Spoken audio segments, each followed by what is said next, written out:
দেড় মাস পরে আসার পরে সে কোনোদিন আমার সাথে পার্সোনালি কথা বলতে আমাকে ডাকে না। তো আমি যেদিন বাসায় আসছি তারপর দিন আমার বান্ধবীকে দিয়ে সে আমাকে খবর পাঠাইছে যে ছাদে যাওয়ার জন্য। তো আমি ছাদে গেছি। ছাদে যাওয়ার পরে সে আমাকে বলতেছে, তুমি কিভাবে পারলা এই এতদিন পর্যন্ত থেকে আসতে, তোমার কি আমাকে দেখতে ইচ্ছে করে নাই?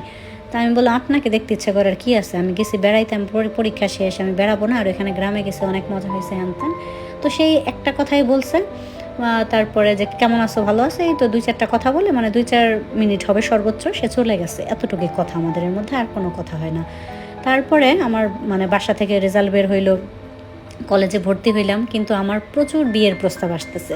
তো আমি দেখতে যেহেতু অনেক সুন্দরী, তো আমার মা মানে একটু চাইতেছিল একটু ভালো জায়গায় আমার বিয়ে হোক, আর যেরকম চায় আর কি মায়ের, একটু বড় লোক ছেলের কাছে আমার বিয়ে হোক। তো ওইরকম একটা সম্বন্ধ আমার জন্য আসে। তারা খুবই মানে প্রভাবশালী পরিবার, তারাও চাচ্ছিল খুব সুন্দরী একটা ছেলের বউ।